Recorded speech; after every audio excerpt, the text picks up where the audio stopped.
ibinabahagi ang kapayapaan sa isa't isa.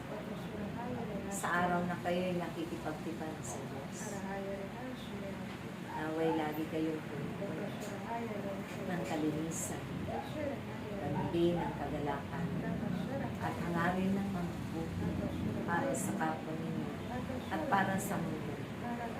Dahil kailanman walang makapagbibigay nito maliban sa Diyos.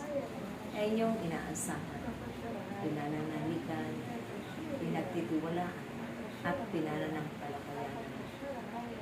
Kayong lahat na naririto, taglayin niyo lagi ang aking mga mahalagang buhay. At ito'y lagi ibahagi sa kapwa. Ganon din ang inyong mga pagsunod, pagganap ng inyong mga tungkulin. Sa araw-araw, lakipan ninyo ng pag-ibig, kababaan ng kaloob. Dahil ang mga bagay niyo ang siyang magiging inspirasyon ng kapwa niyo. Kapag kayong lahat ay nakikita na may kapayapaan, may kagalakan sa inyong mga buhay. Ganon din ang gabay ng Diyos na ito man ang magiging daan upang sila ay mapanuto sa kanilang mga buhay. Lagi ninyong bitbitin ang inyong malinis na puso sa inyong paroroonang tahanan.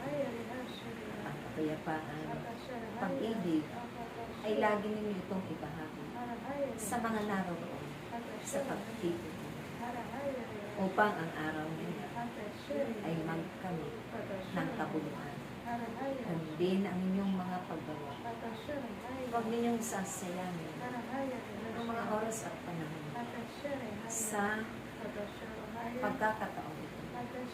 Dahil ito na lamang ang magiging kayamanan at may papamanan ang matapat na paglilingkod at makatotohanan sa Diyos na makapangyarihan sa pamamagitan ng inyong mga kapwa-tao. Laging pagagaanin ng Diyos ang araw-araw ninyong mga kasama. Kaya't huwag ninyong ikabahala at ipagpaalala. Huwag ninyong ipangamba. Ang lahat ng ito ay panandalian lang. Mauubos at matatapos din ang mga pagkakataon dahil kami ay kasama. Sa bawat araw, nawa kayo ay pagharian ng Diyos upang kailanman walang sinuman ang mananahan sa puso at kalooban maliban sa Diyos lamang.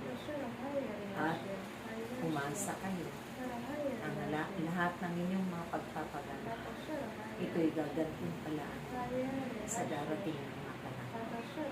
Kaya't aking mga anak, pagsumikapan ninyong naisapamuhan ang kanyang mga aral at katuruan. Mahirap man kung minsan, subalit huwag kayong padadaig sa mga puso, kundi isa puso ninyo ang lahat ng inyong napapakinggan, natututunan, upang sa pagsasapamuhay ninyo ay tunay na hindi kayo manghihinawa, ganapin ang lahat ayon sa kalooban.